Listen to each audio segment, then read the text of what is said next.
I was a horrible thief, but it was always grab the candy into the pocket.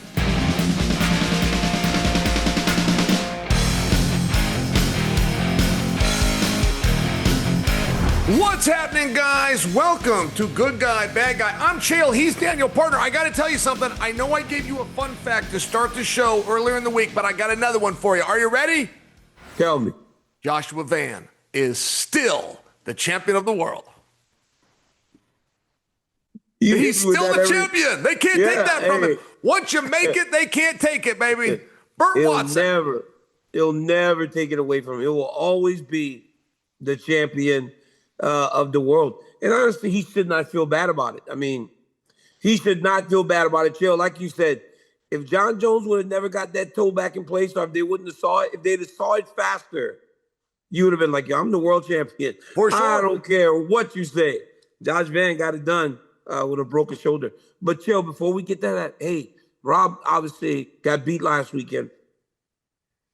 Anytime a champion like that gets beat, you start to hear people talking about it. John Wooden was talking to Ariel Helwani.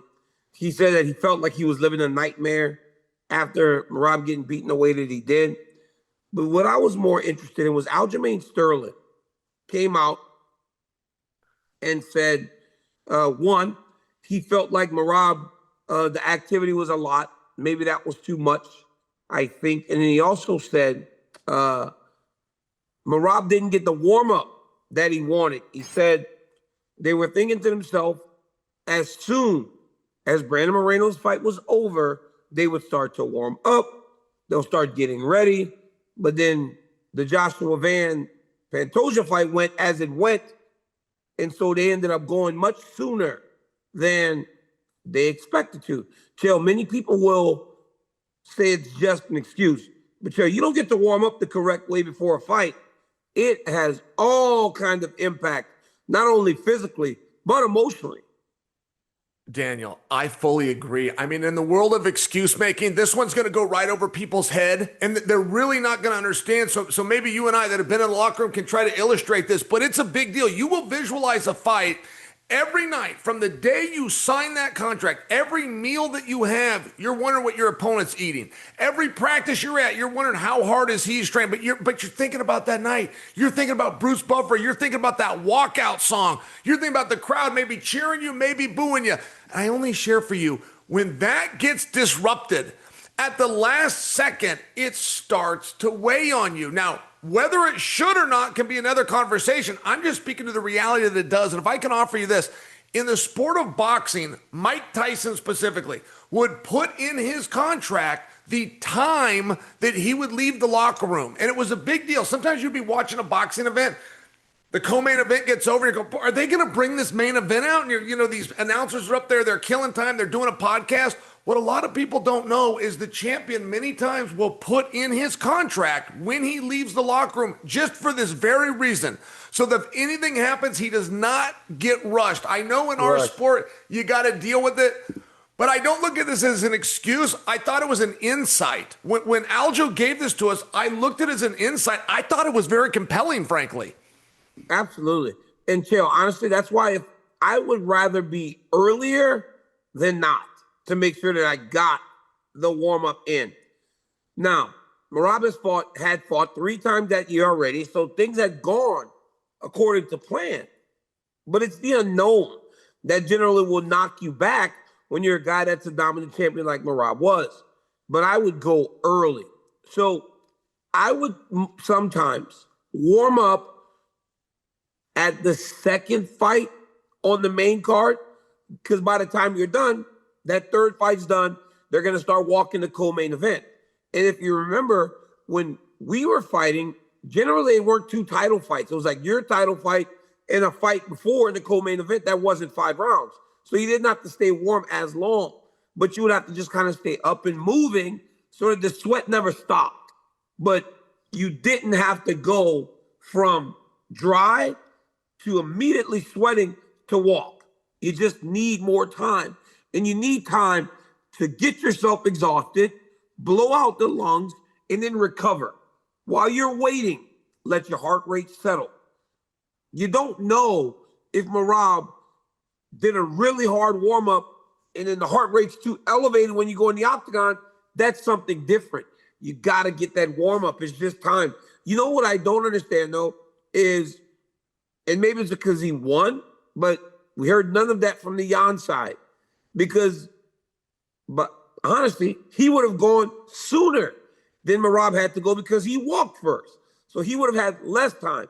So yes, it sucks that the timing was off, but there were also two guys that fought, right? And one guy dealt with it normally. It's quite possible that Yan just went a little early and said, you know what, I'd rather go early and stay sweating instead of not being ready or just being not warm and having to rush. There was a famous cowboy named Tough Hedeman. And Tough Hedeman had a statement, but I took this statement. I don't even watch rodeo. I took this statement with me my entire career, and I pass this on to the kids that I coach. But Tough Hedeman simply said, you're never ready, but eventually it's your turn. Yep. And I really understand that in fighting, because particularly on fight day, everybody you run into, it could be a stranger, it could be your own parents, are going to say to you, are you ready?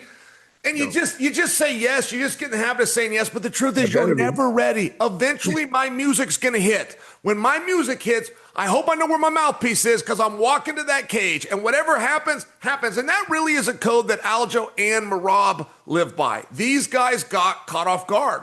Arguably our most dominant fighter in the organization got upset.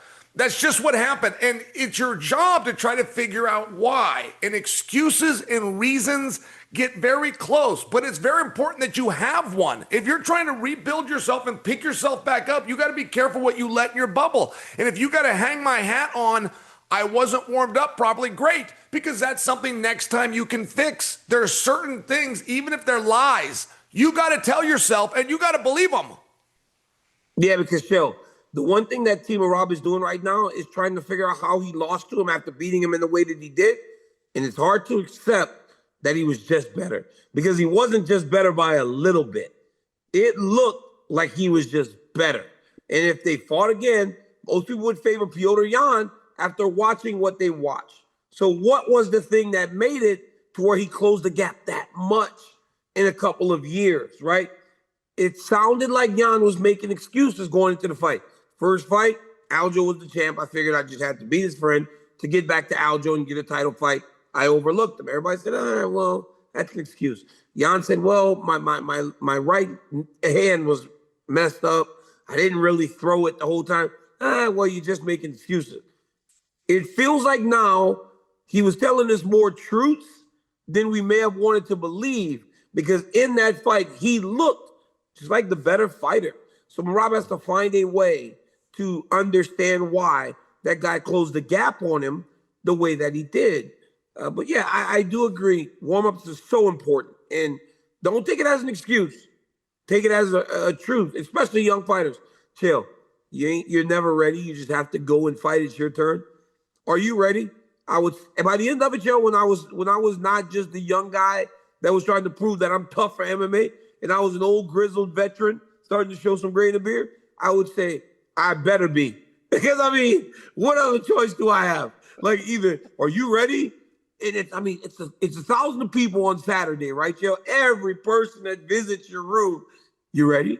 I better be, because it's happening. One way or the other, it's happening. If I'm not ready, I'm going to get my ass kicked. So I better be ready. Can I tell you my favorite ever? My favorite excuse ever, okay? A young man is the defending NCAA champion. He loses at the All-Star Duel to a freshman named Joe Heskett from Iowa State. Coach Chuck Kearney goes up to the athlete and says, what happened? And the guy says, I had some bad chicken. And Coach Kearney says, well, what do you mean? You got food poisoning? He goes, no, not food poisoning, just some bad chicken. He goes, well, but what do you mean it was bad chicken? Like, they didn't prepare it? You didn't like how the chicken tasted? We never got to the bottom of it. He hung his hat on, I had bad chicken, and when they rematched, he beat Joe Heskett. He sold himself. He sold himself on this idea that I could have beat him. I just ordered the wrong thing for lunch. And as silly as it might sound to the outside world, if he believes it, right? Petr Yan had something, bro. Petr Yan, you want to talk about the way that he flipped the script in a short 3 years? He gets his ass dominated every single. He can't win a round against Merab, and now all of a sudden he can barely lose a round against Merab. There was something. As silly as it might sound to the outside world, there's something he convinced himself that if he changed, he could change the outcome. And partner, he did. We're not laughing at Alex Pierre after he got punked out by Uncle Ayev, and he says, why is something wrong with me? Give me a rematch. We praised him when it was over, and we go, well, I guess he had something wrong with him. I'm glad we gave him that rematch. This kind of has a way of going both ways. You and I might be a little close to the idea now, but it might end up looking very smart after they do their trilogy. That's all I'm saying. And the guy, it's the guy that goes, well, he's just better than me. A lot of times he struggles to go and get it back. But boy, you're a teammate. Right. He sounded smart. Don't know what it was, but something was wrong. Chill. Don't know what it was, but something was wrong, right? Something was wrong with that chicken. And he got it done. That is awesome. I love that. Chill. We didn't get to talk about Macy Barber on Monday, but Macy Barber also, hell of a performance. Getting a victory last weekend. I think she's now won 6 in a row, maybe 7. What's next for Macy? She called for a rematch with Alexa Grasso. Is that something you'd want to watch? All right, now in full disclosure, Macy Barber might be our most loyal viewer. She praises and watches this show, so maybe I'm a little biased towards her, but I got to tell you, man, it was good to see her back for one. And Daniel, one thing that happens when an athlete returns, young male or young female, it's a conditioning issue. When you come back, you just generally can't push as hard in the last 2 and 3 minutes as your opponent that's been doing it consistently. That's not what happened here. This is the opposite. Macy had to dig deep, and this gal she was fighting, by the way, this was a gangster. There was one point in the fight where the gal just covers Macy's mouth and then just rips her neck, just pulls her neck and trying to hurt everything. I mean, this girl was very tough, but Macy had to out-tough her. She didn't necessarily out-mix martial artist. She out-gritted her, and I was so impressed that she could do that coming back from a layoff, because that tells me what she was doing in the gym. That tells me how important this was to her. And as far as Grasso, I've got no problem with that. I like a woman that gives us some direction. In fact, I've been very critical of Valentina Shevchenko, the best of all the women, for not always giving us an idea and direction. Macy Barber is famous for saying, I'm going to outdo John Jones. I'm going to be the youngest champion ever. And it put her on a path to do it. Now, I realize the calendar and that math doesn't work out, but this was a story that she had, and it's a story that she almost brought to fruition. I love the idea. If she's got an opponent in Grasso, I don't have a better idea. I think for Alexa Grasso, she's in a very interesting position now, because Spear last year, she was defending her championship against Valentina Shevchenko, but then she loses again. And now everybody's calling to fight her, knowing it's a springboard into a championship. Let me tell you, I don't mind that. And I believe that Macy Barber's earned that, because being in the Apex, Chael, when Macy was supposed to fight Erin Blanchfield, and we do the main event feature, we talk about the hardships, the camp, how tough it was. And then when it ends, especially in the Apex, where it can be a little bit quiet, nothing happens. Nobody walks out of the tunnel. Generally, it doesn't work like that. They talk, they build the fight, the hype is done, the two fighters walk, they go in the octagon and they compete. Nothing happened. So I'm on the cans going, what's going on? Everybody sit still. Macy had a seizure. Everybody wanted to say that she just quit. You don't remember when she was in the main event against Blanchfield? They had that. She said she had the seizure. They said she had the seizure, and they called the fight off. I remember it now. Yes, they called the fight off. Everybody, especially with some of the issues Macy had before, where people said she's mentally weak, everyone wanted to pile on as to why she didn't fight. To come back and do what she did last weekend proves that all the things that she was dealing with, she was able to handle, get them corrected, and go into a fight and put on as good a performance as she could have had. She got kicked in the face while she was on the ground. The girl, remember the girl, kicks her in the chin. Macy's, wobbling. And Mark Smith, my guy, bro, he's my buddy. He's like, no, you're fine. dude, the girl kicked her right on the chin. Macy gets up, gets right back to work, gets the job done. Yes, give her Alexa Grasso. She's earned it. She's earned an opportunity to fight against one of the best fighters in the world and prove that she is next in line or close to fight for a championship. The division's very weird because now you got Natalia Silva, who deserves a shot. You got Erin Blanchfield, who deserves a shot. And then you might have Macy, who deserves a shot. But she wanted to be the youngest champion of all time, Chael. That's past. But do you think she still has a title run in her? Yes, I do. I actually forgot that story that happened at the Apex. You were calling that live. You and Fitz and Laura Sankel. I remember that so clearly now. It's main event time and she doesn't make the walk. There's a lot on that. There's a lot on that. And one thing as an athlete, we were talking a minute ago about what you got to be careful what you let in your bubble. Sometimes you have to rework a reality just to not, sometimes you have to do that because the truth can be very damning. And sometimes, and I only share with you, I forgot that she had to overcome that. And that is a big piece of her story. Arman Sarukian, just to tie it in, but he didn't make that walk and he is not fully recovered from that, right? There's some opportunities and there's still kind of a litmus test that's being played out. And I only share, I like where Macy is at, but yeah, she might have to do a little bit more. A title runner and trusting her with that championship right now is probably not going to be an immediate thing. Not immediate, but what she did last weekend puts her on the right path. Yeah. Absolutely gives her an opportunity to start to reintroduce herself into that place. It just was her first main event. But I'm telling you, man, after her doing what she did last weekend, I think more people are going to be more aligned with Maycee Barber because even that, Chael, when you do something. So one time I was with my dad and I got caught stealing out of a Jet 24 in Lafayette.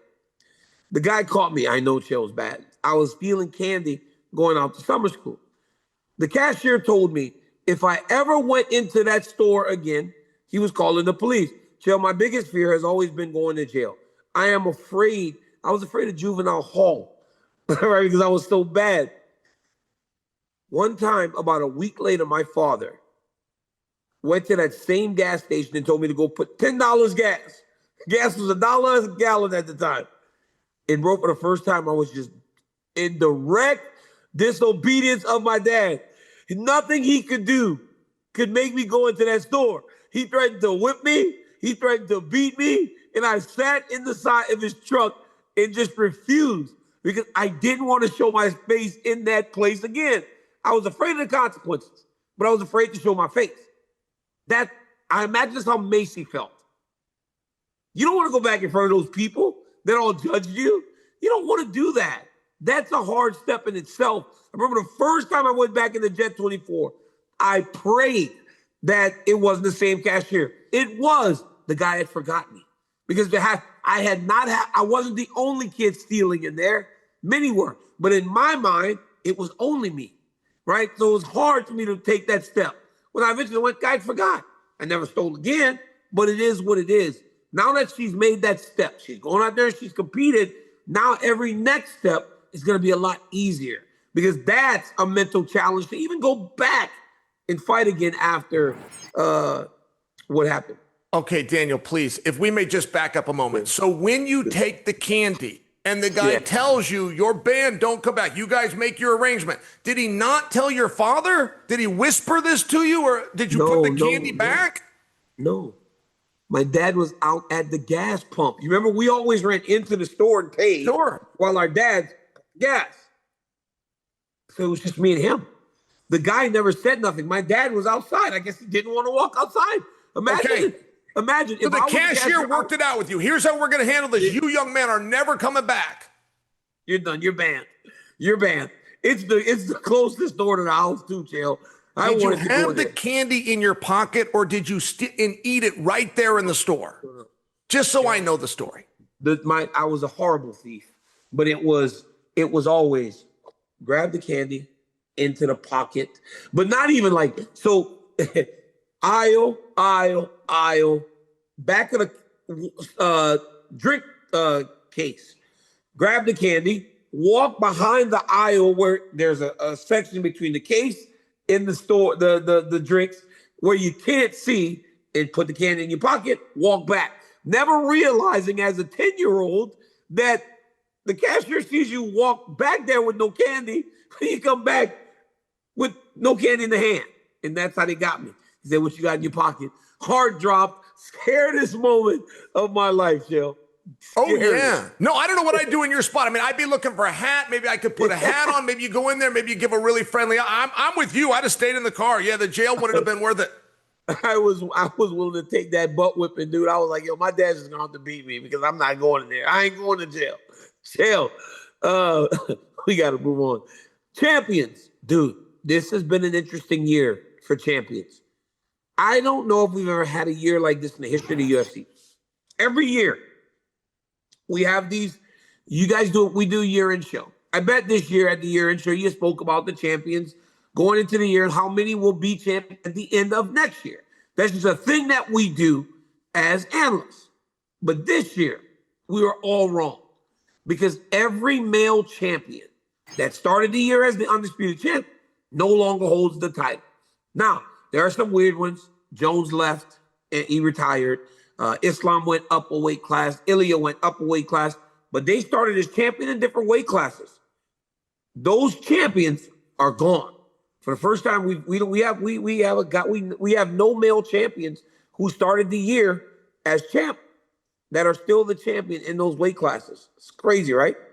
Yeah, we moved it all around. I love stats like this. I mean, I just love games like this. I'm just going to share with you.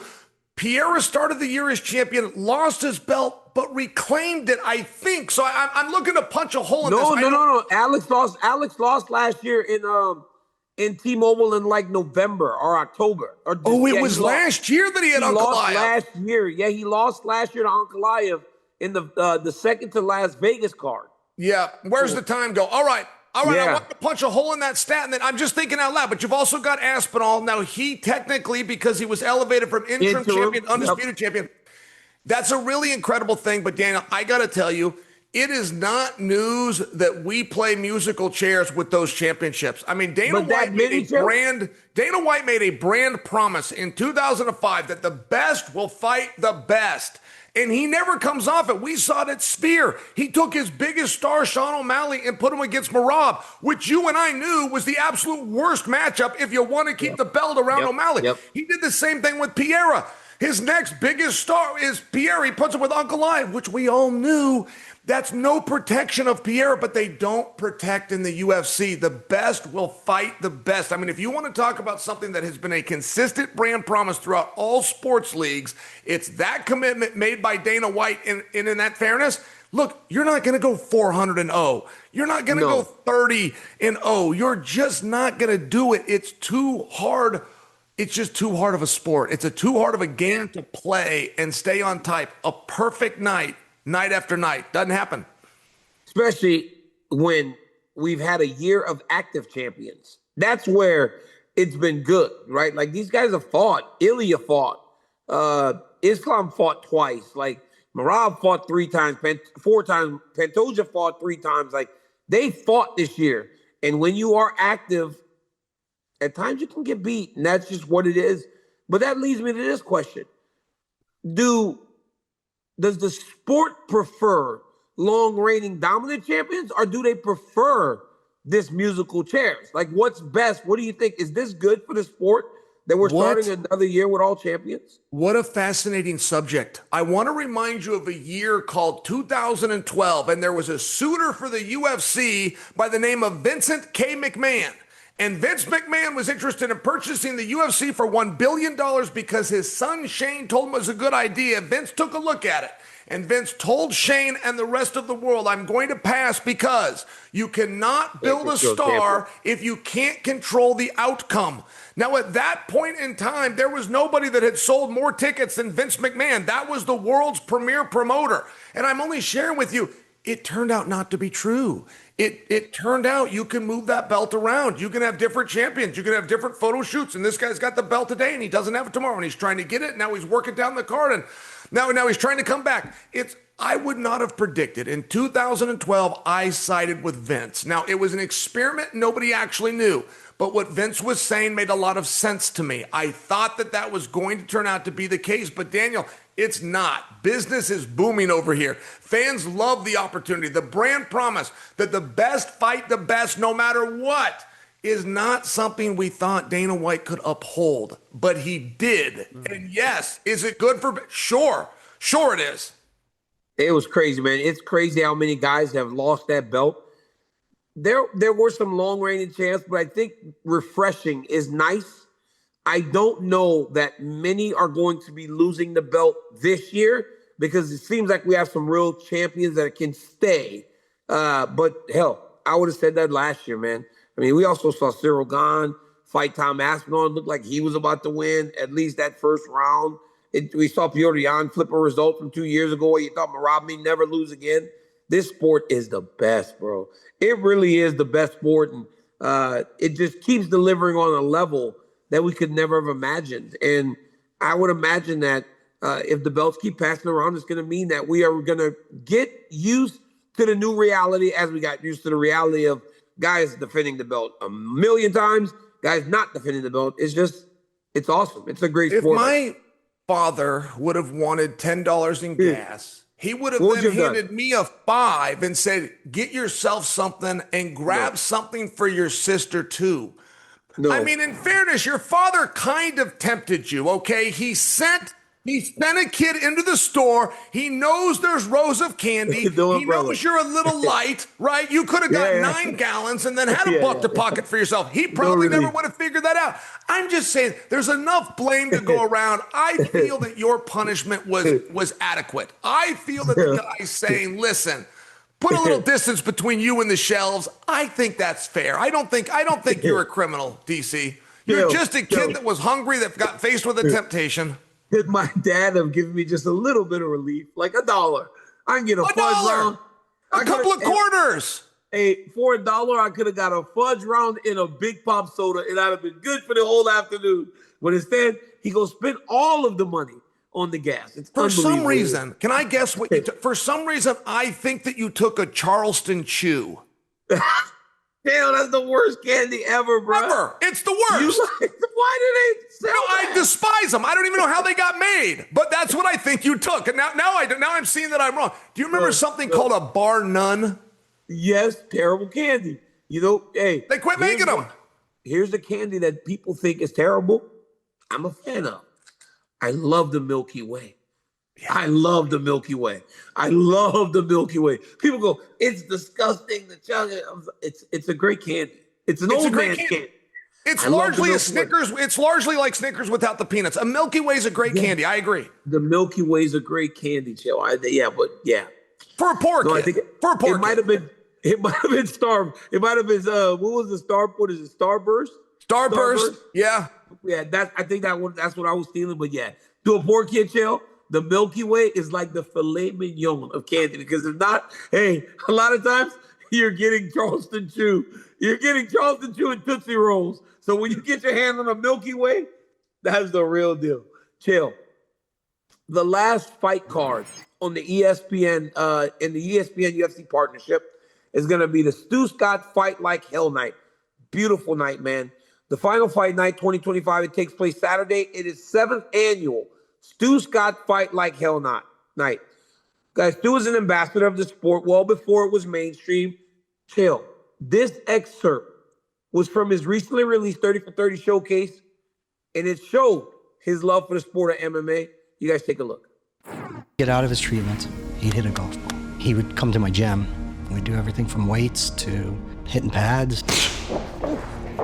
Even when he lost 30 pounds, he had a kick like a mule. He had energy like I've never seen. Stuart was thinking, I know you said I have cancer, I know I have to do this, but I've got to get back to work. Hi. A couple of 25-year-olds playing ball.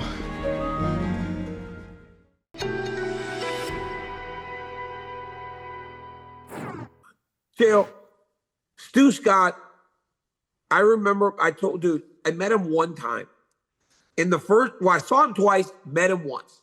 The first time I saw Stu Scott, he was in Maryland, and I was at American University doing a wrestling match. And Stu Scott was just outside of the hotel.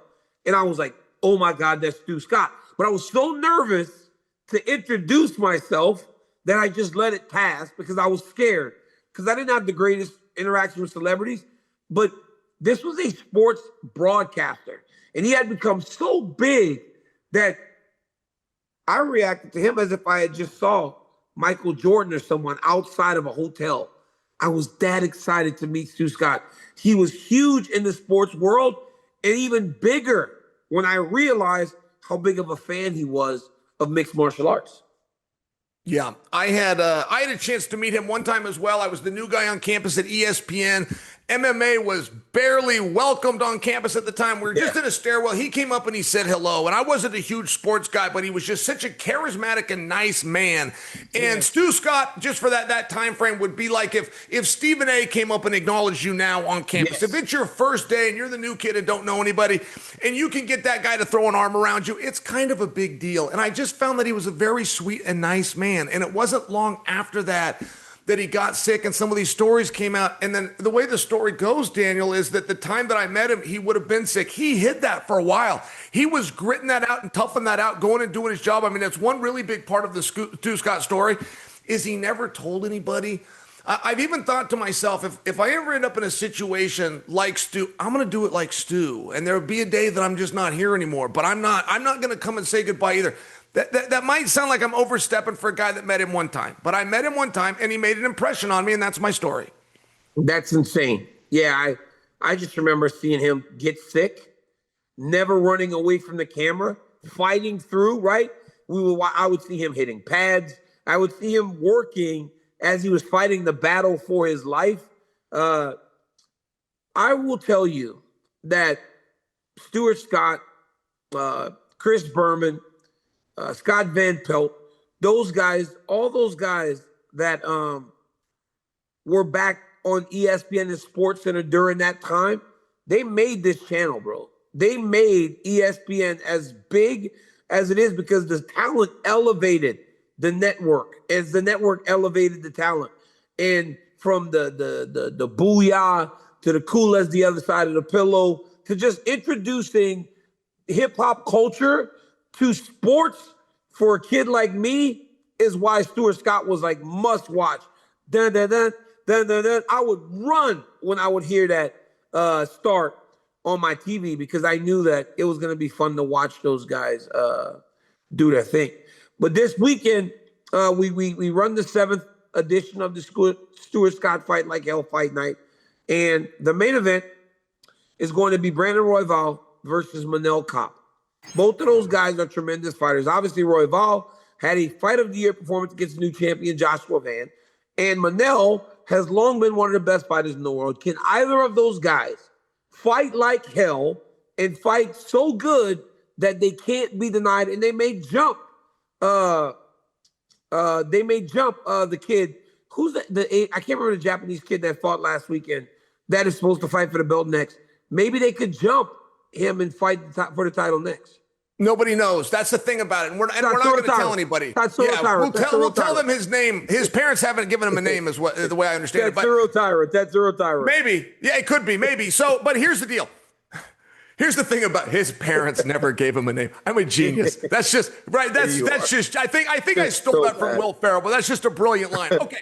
Here's the deal. Yes, Dan, because something's going on, right? When you get to those post-fight press conferences, somebody has a great performance, but Dana doesn't say that's the guy. It means he's still open. He's still kind of looking for the guy. And this Manel, by the way, I mean, he says he's going to go out and dog walk. I'm not familiar with that. Yeah. He's going to go dog walk Brandon Royval. Yeah. Excuse me. If you've got the courage to even say that to Brandon Royval, let alone if you can go out and carry through on it, I might be coming on this show next week and singing his praises and saying, hey, I think that Kape should be given a good look. And then Royval, for me, is one of the performances of the year of all 2025. I just thought his fight with Joshua Van was as great of a performance as, say, Khalil Roundtree had a couple of losses, but it didn't feel like it. Like Khalil Roundtree fought so well against Pierre. He fought so well against Prohaska. I know he was hanging his head. But me as a viewer, I look at Khalil differently. I look at him with a lot of respect even in defeat. And I just say the same thing about Royval and his loss to Van. And it is one of those things where I do think that Manel, with the right performance, and I don't know if it would be true for Royval, but I think it is for the B-side. If he goes out there and he can do what he called a dog walk, yeah, man, he's going to get some attention for that. So Royval had it until Joshua Van dropped him with 15 seconds left in the third round. That's how close things are between thrill and agony in mixed martial arts. Yeah, I think they can do it. And Manel Kopp, if he wins, long streak, done well, would be capable and, honestly, a true challenge to Joshua Van because of his striking. Dog walk. That sounds like something Stuart Scott might say.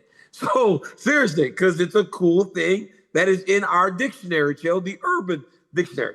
When you dog walk somebody, it's like you take him by the leash, right? You take your dog, and he is so obedient to you that he follows you on a leash. And if he stops, when you tell him not to stop, what do? Get your ass over here. Yeah, you yank him a little bit. You are for me. That's what Manel's going to say. He's going to turn him into an obedient, his dog, to follow him as he beats him so bad that Brandon Royval just loses all fight and he becomes his master, I'd imagine. That's dog walking. So if he can dog walk him, that'd be big. Tatsuro Taira, who finished Brandon Moreno and should possibly get a UFC fight. He should get a title fight. Chael, Monday is our last show, my guy. Last episode of Good Guy, Bad Guy is on Monday. We will break down this fight card and everything else in mixed martial arts. And then you don't get to see Uncle Chael and Uncle DC on Monday and Thursday anymore. So don't miss the final episode of Good Guy next week. For Chael Sonnen, I'm Daniel Cormier. Until next time, peace.